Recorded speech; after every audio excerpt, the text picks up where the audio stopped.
half, if not more, of the world's population is possessed by spirits.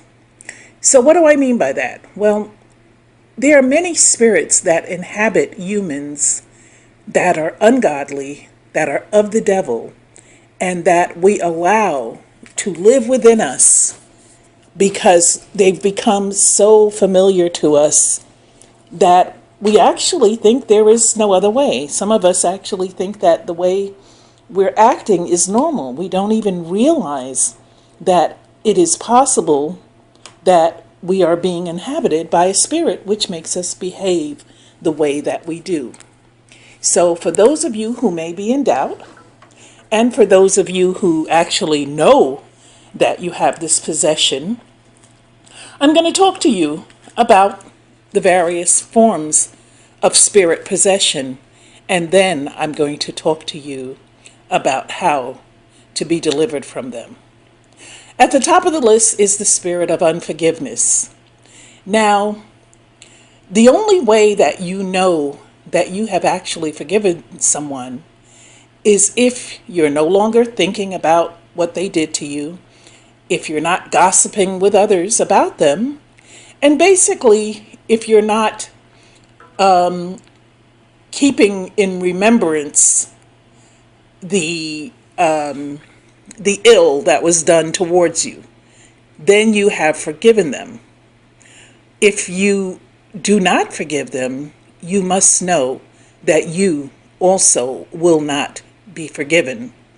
Now, the reason this is at the top of the list is because it is connected to other stronger and more dangerous spirits. The spirit of unforgiveness brings about a spirit of bitterness. Remember, anything that is not of God is of the enemy. And the enemy comes to kill, steal, and destroy. So that spirit of bitterness can actually make you hold something. Have you met people that have held ill will against another person for years and years and years? That is the spirit of bitterness. They are bitter people who cannot forgive. There is a spirit of lying. Now, liars, and the word says that liars won't enter the kingdom of heaven. Where does lying come from? Where does this lying spirit come from? Well, a lot of times it starts in childhood, and it's brought on by insecurity and a need for attention. And this spirit leads to a spirit of deception. This is why you have so many what we call fake people running around, because everything about them is a lie. So you don't know what to believe because nothing that you see or hear is true. So you don't even know who they are. From these spirits come the spirit of oppression. Now, oppression is when you look upon your life situation and everything about your life seems to be negative. Oh, I can't stand my job. Or if you don't have a job, oh, I can't get a job. Or I remember there used to be a time when a lot of, and it's not just men, but there were a lot of black men at one time that would say, oh, the white man is holding me down. He's keeping me from getting a job. And the truth of the matter is that when you wake up in the morning, there's no white man standing over you, holding you down in your bed, keeping you from getting up and going to look for a job. So when you think that way, you are already oppressed without the white man oppressing you. You have oppressed yourself by your thinking. Then there's the spirit of jealousy. The jealous spirit is envy of what others have. You're either envious of what they have, what they look like, who they're married to. And this spirit is also linked to the spirit of pride. Now, and we know where that comes from. That's directly of the enemy. The jealous spirit thinks that it actually should have what others have. Now, I can give you a personal experience with this. I recall an incident where my neighbor had passed away, and his family gave permission to another of my neighbors to distribute his belongings. And, they chose someone who didn't even attend this person's memorial. So my feeling was, if you were so much of a friend, why weren't you even in the memorial that the other tenants and the building had held for him? Yet and still, I held resentment because this person and I weren't friendly, so naturally they didn't think to give me anything out of the belongings to remember my friend by. And I took great offense at that because I felt as a close personal friend, I should have been chosen for that task, or at the very least, that I should have received something. And the spirit of jealousy overwhelmed me so much that I cried my eyes out. Now, the problem with this spirit of jealousy is that it can bring about the hater spirit. So we all know what that is. You look at a person, I hate him. Every time you see him, I hate him. Every time you think about him, I hate him. That is a wicked spirit. And all of these spirits must come out of you if you are to walk the righteous walk. There's a spirit of anger. It develops also in childhood. It comes from not getting one's way. How many of you, if you can't get your way, you will act like a 5-year-old because you have not gotten whatever you think you should get? If someone doesn't yield to your thinking, to your way, I have one person I know who cannot lose an argument. Even if he's wrong, he will not admit that he's wrong. He will argue you and get mad because he does not want to be corrected, because he's so caught up in his own thinking, and he has this anger spirit that comes out whenever someone tries to correct him or he can't win the argument. Now, this spirit of anger is very dangerous, and it leads to the spirit of revenge, which can also lead to a spirit of murder. The word says that vengeance is mine. The Lord says, vengeance is mine. Vengeance is wanting to get back at someone for some grievance or slight. How many times have you thought to yourself, I'll get even with him. I'll get even with her. I'll make him pay for what he did to me. I'll make her pay for that. And these spirits are very, very dangerous, because if they're not controlled, they can lead to worse spirits. The spirit of pity. These people are always seeking comfort and consolation. They are the best host or hostess for pity parties, and they are sure to invite everyone in their circle. They'll call this one and tell them about their problems, their perceived catastrophes, and when they get off the phone with that one, they'll call the next one and tell them, and on and on and on until everyone has been invited to the pity party. The spirit of greed, never having enough.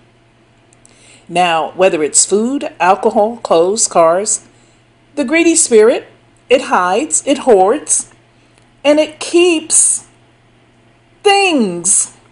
It is related directly to the spirit of selfishness. The spirit of lust is something that many, many people have and hold and continue to hold dear to them. It is when Satan comes and puts an image in your mind. If you're a man, it could be an image of a woman. And if it's not, well, then you've got another spirit. But for women, vice versa, it could be the image of a man. These images appear to be perfect, whether they're viewed in a magazine, on the internet, on television, walking down the street, or even in the strip club. There are some husbands who look at their wives and think, wow, I really love her, but she doesn't look like she used to anymore. And then soon, looking at other people is not enough. And they begin to act on it. And this is where the cheating spirit enters. Now, spirits can be bound, but they do not die. they lie there waiting to be reignited. So if you are possessed by a spirit of lust and you bind it, you then must also be rid of the things that allow the spirit to enter your home, to enter your mind. Because if you don't throw away the filthy pornography, and if you don't stop going to the strip club, then that spirit is going to reappear because it never left. So you have to keep binding it, and at some point you may just give up binding it because it's a struggle. It's a spiritual warfare. And so you can only go back and forth with it and wrestle with your demon spirit so many times before you're eventually going to either win or lose. And there are many of you who are walking around and you've already lost the war because you gave up. And that leads me to the spirit of pride, also known as vanity. This is the spirit that says, look at me, look at what I've got. It's prideful boasting. It's thinking of yourself more highly than you should. Now, this also is a spirit that many celebrities possess. Once they become successful or well known, then they think that this is where the term star comes from, because they feel that they're so high up in the sky that nobody can reach them. So they're this great big star that everyone looks up to. Think about it, people. There is a psychological, spiritual warfare that's going on to capture your soul. And this is how it's done. And this is why you have so many vain people who sweat hours in the gym and who spend hours in the different salons and nail salon, hair salon, massages, facelifting, plastic surgery. All of this is vanity. Now, I'm not saying you shouldn't have some sense of pride in yourself. Hygiene is very important, and it's also nice to fix yourself up. I do. When I'm going out, I comb my hair, I brush my teeth, I make sure that I look presentable and I'm clean. And I also, take care so that I'm healthy. But when you do this simply for the adoration of others, then it's vanity. I had a friend once who was very upset because she went through all this trouble to fix herself up. And when she went outside, she felt that nobody noticed her. And she calls me to tell me, oh my goodness, I must be losing it because not one guy she used the term hollered at me today. And I'm like, are you kidding? And she's like, no. She's like, every day I go out, there's always at least one, two, and sometimes a lot of guys are whistling or catcalling me. And I'm like, really? That's what your life has now boiled down to? How many hits you get? And this is also there's a spirit of pride on social media. Instagram is full of people who take pictures of themselves, selfies, and post them to see how many admirers they can get and how many comments they can get, because this is what they need to get through their day. But the thing about pride is it's like a balloon that gets all blown up just to be deflated. There's a spirit of meanness, and I was very surprised to find this spirit even within the church. I've gone in churches and I've glanced around the room and I've seen all these sour grapefruit looking faces, never smiling, never anything nice to say to anyone. That's a spirit of meanness, and it certainly doesn't belong in the house of God, much less in life. You get back what you give out. And there's so many, especially older people, who missed the boat on whatever it was that they felt they should have done in their youth. And as a result, they become these old, bitter, mean people that are mad with everyone because their life didn't go the way that they wanted it to or anticipated it should have went. It's nobody's fault. And in some cases, it may not even be yours. You accept what you cannot change. There's the spirit of selfishness. Selfish people are always receiving, but they never give. And this is why some of them will never be blessed. Because before you can be blessed. You must learn how to give. This is where the biblical verse, to those of us to whom much has been given, much is required. The hater spirit, and I touched on this earlier, but it boils down to this. You either love your brother or sister with the love of Yeshua, or you hate them with the venom of Satan. There is no middle ground. And just so you know, a heads up, that hater spirit, it can bring about all types of illness because it's something that works internally and it's fed on your body. It feeds on your body. Every time you frown, that's another wrinkle. Every time you think a bad thought, that's your mind working overtime. You can't sleep because you're so filled with hate for this person. Your stomach, you can't eat. Every time you sit down and have a meal and you're thinking about this person, your digestive system gets out of sync because the food is not enjoyed, and your internal organs are reacting to, your body is connected. It's all you. So what you think, and this is in the word too, how a man thinketh in his heart is how he is. So you will manifest on the outside whatever it is that you're doing on the inside. Okay, so how do we get rid of these spirits? Well, in Matthew 17:21, it says, "But this kind does not go out except by prayer and fasting." Now, I personally find this to be the best deliverance. Because with prayer and fasting, you are focused solely on your renewal. You're not allowing outside distraction to keep you from the renewal of your mind and your spirit. You've got to renew your minds. And in order to do this, sometimes you've got to clean house. But many of you, including myself, clean house, and then we go and get dirty again. And this is where the term backsliding comes from.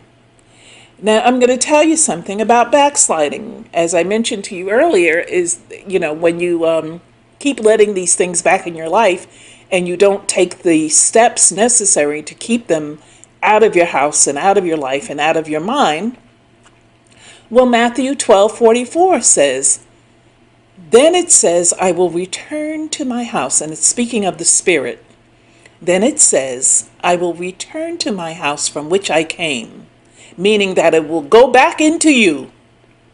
And when it comes, it finds it swept clean and put in order. And then it goes and takes 7 other spirits more wicked than itself, and they go in there, and the final state of the man becomes worse than the first. And that is the way it will be with this evil generation. People, I come to you to tell you that if you do not get your house in order, as we get closer to the second coming, to the judgment, some of you will be in a worse state than you ever was in life. Because the enemy is not joking. He has pulled out all guns on this generation. And many of you, if you don't clean house now, and keep it clean, you will invite more hell than you will ever know what to do with. I'm going to stop here and just ask the Lord in Jesus' name, please help the people to see that these messages are not in vain, and they're not of me. They are of our Father. They are in the Word. People,